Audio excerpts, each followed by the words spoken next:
Round of 16 champions league का knockout का football, जैसे हमारे भाई वाईजेआर कहते हैं, चैंपियंस लीग की नग्न रातें आ चुकी हैं वापस। और हमेशा क्या होता है जब राउंड ऑफ 16 आता है ना चैंपियंस लीग का, तो दो तीन मैच या एक दो मैच ही बहुत अच्छे होते हैं और ऐसे क्लोज होते हैं कि यार कौन मतलब जीतेगा इस मैच में से, बड़ा मुश्किल होता है प्रेडिक्ट करना। वरना यूजुअली स्ट्रेट फॉरवर्ड सा होता है, अच्छा कि ये टीम जीत जाएगी ये टीम हार जाएगी, फर्स्ट वर्सेस सेकंड होता है, ड्रॉज निकलते हैं। बहुत कम ऐसा होता है कि जो ग्रुप ऑफ डेथ होता है जैसे उसमें से जो सेकंड टीम होती है वर्सेस किसी एक ग्रुप की फर्स्ट टीम जो बहुत अच्छा खेली होती है, उनके जब मैचेस भिड़ जाते हैं तब कहता है अरे यार ये तो अर्ली स्टेज में ही एक बढ़िया टीम बाहर हो जाएगी चैंपियंस लीग के। इस बार जो नया फॉर्मेट हुआ है ना चैंपियंस लीग का, लीग फेज जिसमें इंट्रोड्यूस किया गया, उससे हुआ क्या कि सारी टीम्स की आपस में लीग टेबल बनी, तो जो टीमें एक्चुअली में ज्यादा पॉइंट्स लेके आई, जिन टीमों ने एक्चुअली में अच्छा परफॉर्म किया, वो सारी राउंड ऑफ 16 में आ गई हैं, इवन अपना प्ले ऑफ जीत कर आ गई हैं। और अब आपके पास एक नहीं दो नहीं तीन नहीं बल्कि 16 टीमें खेल रही हैं, 8 मैच हैं, जिसमें से आप कह सकते हैं कि एक या दो ही ऐसे हैं कि आप कहेंगे हाँ ठीक है, मतलब इतना कुछ खास नहीं है। अदरवाइज 5-6 मैच तो इतने ज्यादा खतरनाक है, इतने मुश्किल है प्रेडिक्ट करने कि मजा ही आ जाएगा इस बार तो नॉकआउट्स में चैंपियंस लीग के। और सबसे खराब चीज या सबसे गलत चीज मैं कहूँ इस बार तो ये है जो हर साल होती है चैंपियंस लीग में, कि एक साथ हैं यार ये सारे मैचेस। तो आप जैसे देखें वेंसडे रात को 1:30 बजे, यानी 6 की सुबह 1:30 बजे जो मैचेस हैं, 3 मैचेस एक साथ हैं। Bayern Munich versus Bayer Leverkusen, Benfica versus Barcelona, PSG versus Liverpool, तीनों मैच एक साथ होंगे यार। ये तो बहुत नाइंसाफी है यार, ऐसे कैसे? मतलब अगर आपको इतनी अच्छी आपको लाइनअप रखनी है मैचेस की, आपको इतना अच्छा रखना है नॉकआउट स्टेजेस, तो यार थोड़ा टाइम भी मैनेज कर लो कि हम सारे मैचेस देख पाए एक साथ। जैसे रियल मैड्रिड एटलेटिको चलेगा तो उसके साथ साथ डॉर्टमंड लील भी चलेगा, बट ठीक है ये इतना ज़्यादा क्लैश नहीं करेगा। लेकिन यह पीएसजी और लिवरपूल के साथ साथ बार्सिलोना, बेनफिका और फिर बायर्न म्यूनिख, बायर लेवरक्यूसन भी है, तो कैसे देखेंगे साथ में तीनों मैच दोस्तों? तीन तीन डिवाइस लेने पड़ेंगे, बट यही मज़ा है। यही मैं कहना चाह रहा हूँ कि यही मज़ा है इस बार की चैंपियंस लीग का। और मैच बाय मैच चलेंगे और कोशिश करेंगे कि कौन जीत सकता है ये मैचेस और क्या मुझे लगता है। और कुछ मैं आपको फैक्ट्स और फिगर्स देने की कोशिश करूंगा इन मैचेस से रिलेटेड, ज़्यादा बहुत डिटेल में नहीं जाएंगे। एक छोटा छोटा 1-1 मिनट का प्रीव्यू करेंगे सारे मैचेस का, एंड देन देखते हैं कि क्या प्रिडिक्शंस रहती है मेरी, आपकी क्या प्रिडिक्शंस रहती है, and let's take this discussion forward comment section में भी वीडियो के बाद। तो सबसे पहला मैच जो मेरे ख्याल से सबसे खतरनाक मैच ही है, let's begin with that game only, PSG versus Liverpool.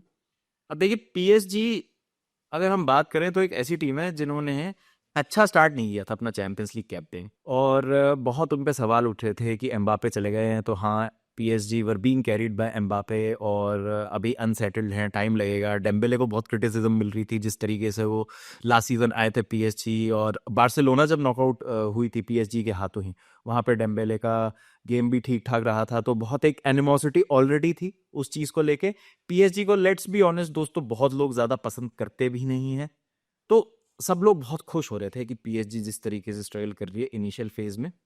अब यहाँ पर चीज क्या हुई है कि लिवरपूल ने ऑल द टॉप किया है, objectively Liverpool are the best team in Europe. Stats हैं, फिगर्स है, टेबल बनी है सारे यूरोपियन क्लब्स की, उसमें सिर्फ नंबर 1 आई है लीग फेज में लिवरपूल, तो they are the best team अगर हम लीग फेज का जाए। तो उनको ऐसा लग रहा होगा कि यार हमें तो कुछ फायदा ही नहीं हुआ, बिकॉज जिस तरीके से पीएसजी स्ट्रगल कर रही थी और अब उन्होंने फॉर्म पकड़ ली है। अगर आप पीएसजी की लीग फॉर्म देखेंगे तो अनबीटन चल रही है अभी तक पीएसजी। हो सकता है वो 2-3-4 मैचेस में तो अपनी लीग भी रैप कर दे, और वर्चुअली लीग रैप हो चुकी है, पीएसजी को कोई खतरा नहीं है। लिवरपूल भी प्रीमियर लीग में काफी कंफर्टेबल पोजीशन में है अभी, 12-13 पॉइंट आगे हैं अभी आर्सेनल से। तो इस तरीके की दोनों एलिट टीम्स जो अपनी अपनी लीग में टॉप पर खेल रही हैं, उनका मुकाबला है आपस में, और लिवरपूल यही सोच रही होगी कि यार गलत टाइम पे पीएसजी ने फॉर्म पकड़ा है, और उनका इतना घमासान मुकाबला बहुत ही ज्यादा अर्ली स्टेजेस में हो गया है चैंपियंस लीग के। But it is what it is, और पीएसजी वर्सेस लिवरपूल है। लिवरपूल को यह एडवांटेज है कि सेकंड लेग एनफील्ड में होगा, तो एनफील्ड में अगर पीएसजी एक लीड के साथ भी आती है तो हमें पता है कि Liverpool on a big European night क्या कर सकती है। लुइस एनरिके एक ऐसे मैनेजर है जिनको मैं दोस्तों बहुत ज़्यादा रेट करता हूं। अगर आप लुइस एनरिके का सीवी देखेंगे तो बहुत ही इंप्रेसिव है, जिस तरीके से 2015 में वो बार्सिलोना के साथ ट्रेबल जीते थे। उनके पास यूरोपियन पेडिग्री है, एक्सपीरियंस है बड़े बड़े टूर्नामेंट्स में, बड़ी बड़ी टीम्स को, बड़े बड़े प्लेयर्स को मैनेज करने का। 2020 का जो यूएफा यूरो था वो बहुत ही इंप्रेसिव कैंपेन था स्पेन के लिए, जहां पर वो सेमीफाइनल में पेनल्टीज से बाहर हुए थे इटली के अगेंस्ट, जो इवेंचुअल चैंपियंस बने, फिर आगे जाके वेम्बली में उन्होंने इंग्लैंड को हराया था।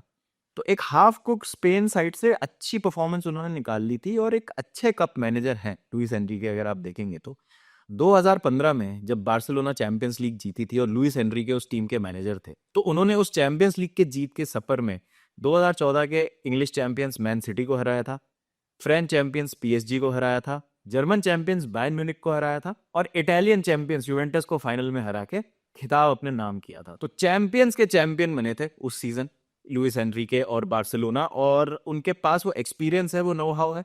लास्ट सीजन भी वो चैंपियंस लीग के सेमीफाइनल तक ले गए थे, पीएसजी को बहुत अनलकी रहे थे अगेंस्ट डॉर्टमंड। कैसे पीएसजी ने इतने सारे चांसेस मिस किए थे, गोल नहीं स्कोर कर पाए थे वो, लिहाजा डॉर्टमंड फाइनल में पहुंच गई थी, मुझे समझ नहीं आ रहा अभी तक। But it is what it is, that is what knockout का फुटबॉल इज ऑल अबाउट। जैसे बहुत हैवीली लोग लिवरपूल को फेवर कर रहे हैं इसमें, बट मैं ये कह रहा हूँ कि नॉकआउट का फुटबॉल है, कुछ भी हो सकता है यहाँ पर। दूसरी तरफ अगर हम एक्सपीरियंस की बात करें तो आर्ने स्लॉट अभी रिलेटिवली नए मैनेजर है कंपेयर टू लुइस एनरिके, और उनके पास बहुत ज्यादा एक्सपीरियंस नहीं है अगर हम यूरोपियन फुटबॉल की बात करें। उन्होंने एक कॉन्फ्रेंस लीग का फाइनल खेला है जब वो फाइनवुड के साथ रोमा के अगेंस्ट खेल रहे थे, और जोजे मरीनियो की रोमा ने वो फाइनल जीत के अपना पहला यूरोपियन टाइटल अपने नाम किया था, जब कॉन्फ्रेंस लीग जिताई थी जोजे मरीनियो ने रोमा को। तो वहां पर आर्ने स्लॉट की फाइनवुड से उनका मुकाबला हुआ था। तो उस लिहाज से लुइस एनरिके और आर्ने स्लॉट में कोई कंपैरिजन नहीं है in terms of the European experience. अब लुइस एनरिके की जो टीम्स का एक फीचर होता है वो ये होता है कि अटैक बहुत फ्लूइड है, और इंटरचेंजेबिलिटी जो होती है बिटवीन अटैकर्स वो बहुत ज्यादा इंपॉर्टेंट होती है उनके सिस्टम में। अब हम बारसा की उस जनरेशनल टीम की बात करें तो वहां तो मेसी, सुआरेज, नेमार थे एमएसएन की जब हम बात करते हैं, लेकिन अगर आप स्पेन में भी देखें तो सराबिया, असेंसियो, फेरान टोरेस, जैसा मैंने कहा कि not a very threatening front line, लेकिन काफी फ्लूइड और इंटरचेंजेबल। यहीं पे ही अगर हम अभी पीएसजी की बात करें तो Bradley Barcola, Desire Doue, Ousmane Dembele, PSG में काफी अच्छे बॉल कैरिंग मिडफील्डर्स भी हैं इसके साथ साथ। तो बहुत लीथल बन जाती है PSG going forward Luis Enrique के इस सिस्टम के अंदर, क्योंकि बॉल कैरिंग मिडफील्डर्स बहुत ज्यादा अच्छे हैं, और फ्रंट लाइन की जैसे मैंने इंटरचेंजेबिलिटी की बात करी तो बॉल पे बहुत ज्यादा अश्योर्ड है। तो जो प्रेस करती है लिवरपूल और जिस तरीके से हरी करते हैं वो ऑपोजिशन को, उस तरीके से आप देखेंगे कि पीएसजी आसानी से बॉल गिव अप नहीं करने वाली है लिवरपूल के अगेंस्ट। ऑन द एंड अगर हम लिवरपूल की बात करें तो आर्ग्यूबली उनके स्टार प्लेयर रहे हैं मोहम्मद साला।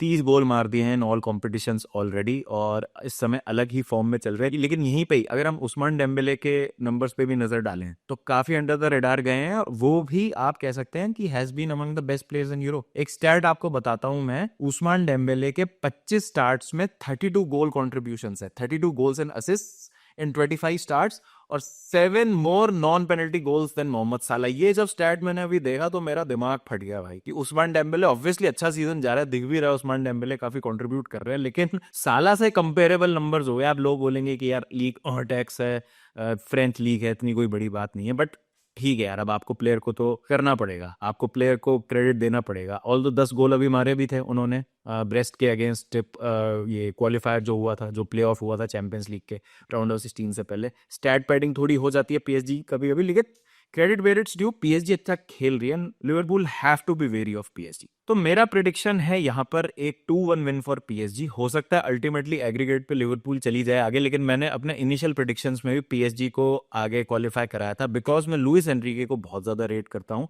शायद थोड़ा सा डिस्ट्रैक्शन हो सकती थी लिवरपूल के लिए भी प्रीमियर लीग टाइटल रेस, लेकिन अब पूरा फोकस उनका चैंपियंस लीग में होगा। मुझे ऐसा लगा था कि लिवरपूल का शायद थोड़ा सा दिक्कत होगा टाइटल रेस में प्रीमियर लीग की अगर हम बात करें, लेकिन यहाँ पर दोनों ही टीमें ऐसा लग रहा है कि टाइटल तो अपना इजीली जीत जाएंगी। लेकिन स्टिल, क्योंकि मैं पीएसजी को देख रहा हूँ कि अभी बहुत ज्यादा तगड़ी फॉर्म उन्होंने पकड़ी हुई है, आई जस्ट थिंक कि दे माइट स्क्रैप थ्रू। लेकिन ये अगेन जैसा मैंने कहा कि कोई भी इसमें रिजल्ट होता है, I would not be surprise. Liverpool को मैं किसी भी तरीके से अंडरमाइन नहीं कर रहा हूँ, किसी भी तरीके से अंडर प्ले नहीं कर रहा हूँ।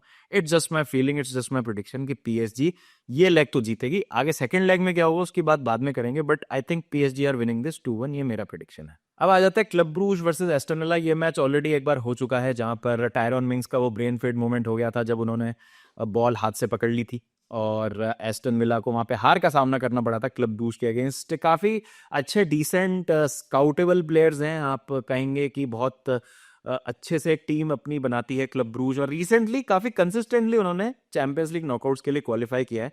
यहीं पे अगर हम एस्टन विला की बात करें तो ना केवल उन्होंने कई सालों के बाद क्वालिफाई किया है चैंपियंस लीग नॉकआउट्स के लिए, 4 दशक 4 डेकेड्स के बाद वो खेल रहे हैं चैंपियंस लीग नॉकआउट।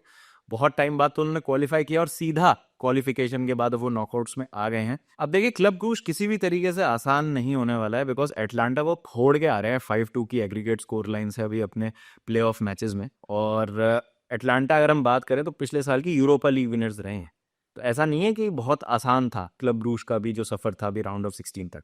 बट दूसरी तरफ आपके पास उनाई एमरी है, एस्टन विला है। Unai emery being the cup specialist that he is, बहुत ही ज्यादा इंप्रेसिव मैनेजर हैं और एक अच्छा कपरन दिख सकता है हमको एस्टन विला की तरफ से, बिकॉज उनाई एमरी के पास वो एक्सपीरियंस है, वो नो हाउ है कि उनको क्या करना है।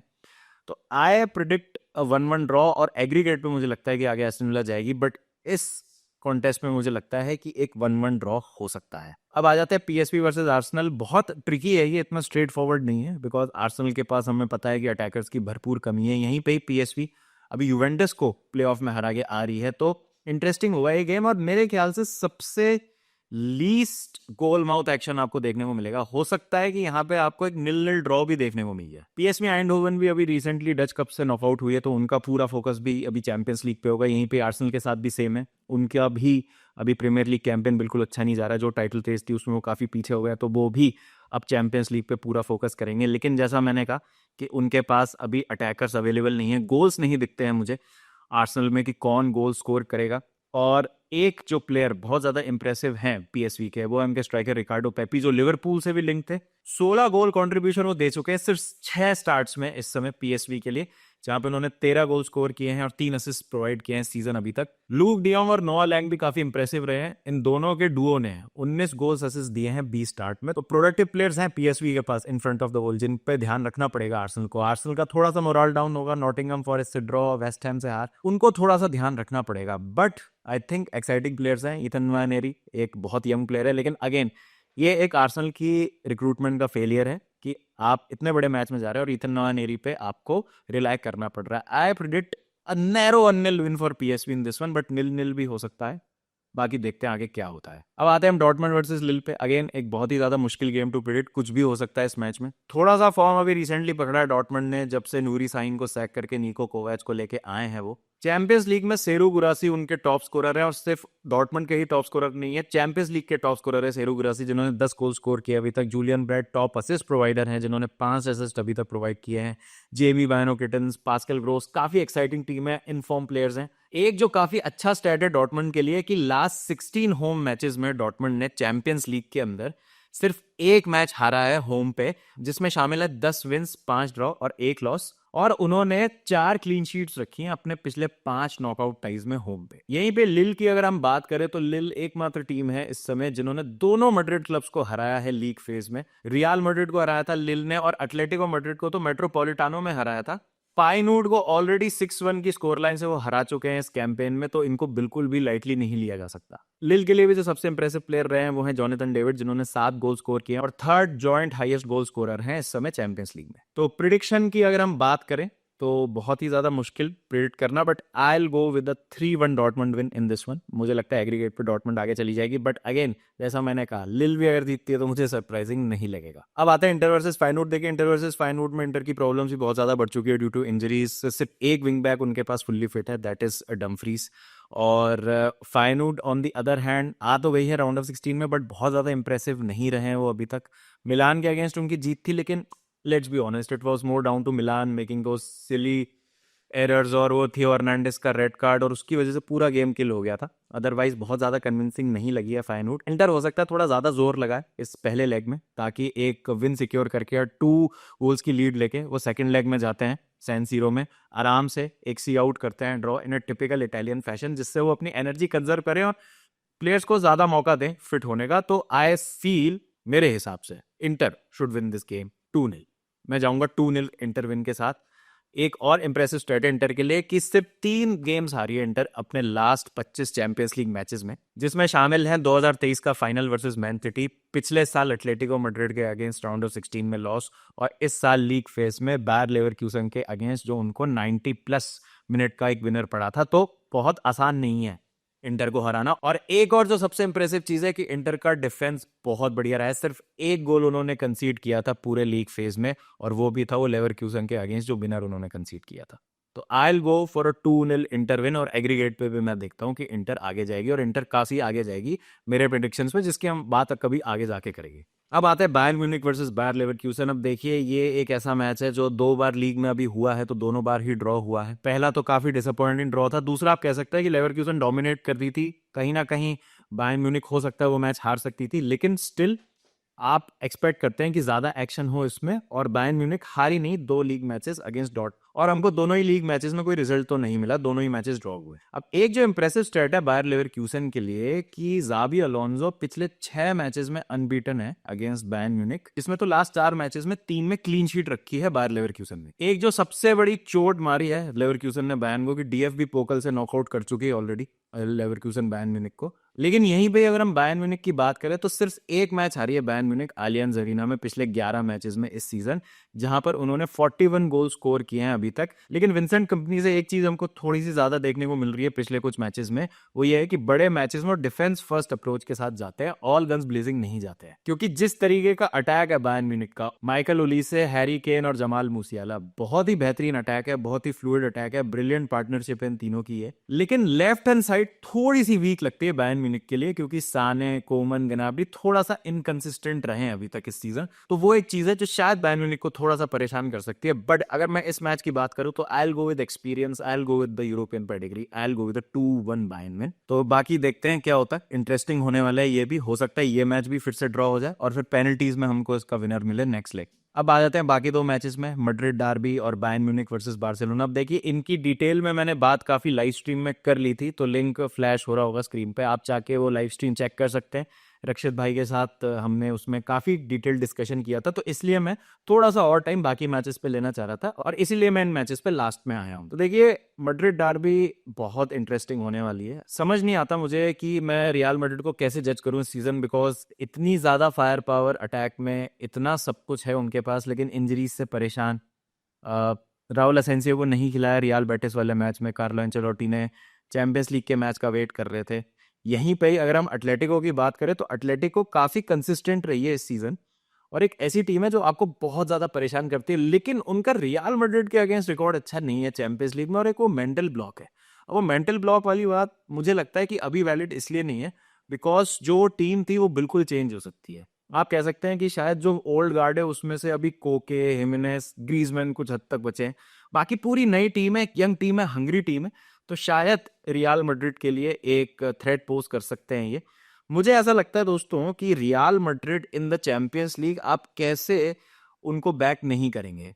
Again one of those matches है जिसमें कोई भी रिजल्ट होगा आप बोलेंगे कि इट इज पॉसिबल, एटलेटिको हरा देती है रियल मैड्रिड को, पॉसिबल, पहला लेग ड्रॉ हो जाता है, दूसरा पेनल्टीज में डिसाइड होता है, पॉसिबल, रियल मैड्रिड फोड़ देती है एटलेटिको को, possible, real Madrid scrap through करती है एटलेटिको को, possible, anything and everything is possible. मुझे समझ नहीं आ रहा कि मैं रियल मैड्रिड को जज कैसे करूं, लेकिन this is champions league, this is knockout cup football, this is knockout European cup football, कैसे मैं रियल मैड्रिड को बैक नहीं करूं, मुझे समझ नहीं आ रहा। तो for this I will go with a 2-1 real Madrid win, but जैसा मैंने कहा कुछ भी पॉसिबल है, आई वोंट बी सरप्राइज्ड अगर कोई भी और रिजल्ट होता है, इसके अलावा भी सारी संभावनाएं मुमकिन है दोस्तों, कुछ भी हो सकता है। आई थिंक एक बहुत फिजिकल एनकाउंटर हमको देखने को मिलेगा, जिस तरीके से Rodrigo, De Paul under the radar जा रहे हैं, उनकी उतनी बात नहीं होती जितनी होनी चाहिए।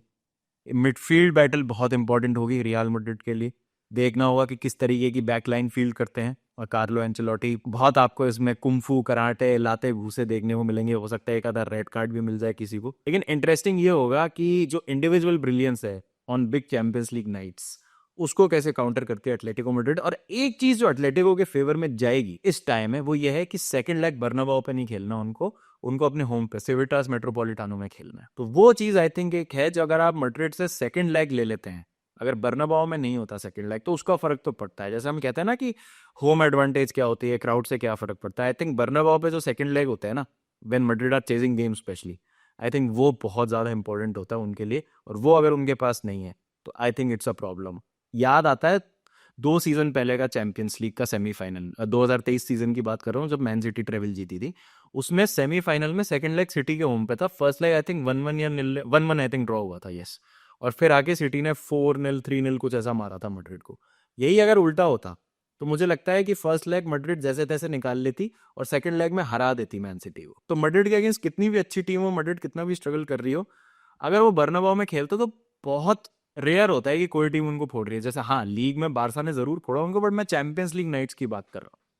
तो वो एक चीज है जो देखना होगा कि ये किस तरीके से डायनामिक चेंज करती है स्टाइल का। तो मजा आने वाला है दोस्तों। तो prediction is a 2-1 win for real Madrid, और देखते हैं आगे क्या होता है। अब बात करते हैं फाइनली बार्सिलोना बेनफिका की, as one of the most craziest game, the craziest game in the league phase. जो अगर मैं बात करूं 5-4 से जीती थी बार्सिलोना। देखिए बार्सिलोना के लिए मैं वही कहूंगा, ऐसी टीम है जो किसी को भी कच्चा चबा सकती है। अपने दिन पे कोई टीम अगर अटैक करती है बार्सिलोना को, बार्सिलोना उसको उधेड़ के फेंक देगी। बार्सिलोना स्ट्रगल्स एट टाइम्स, जो टीमें थोड़ा सा डिफेंसिवली कॉम्पैक्ट होती हैं, और बार्सिलोना को फोर्स करती है टू ट्राई समथिंग न्यू।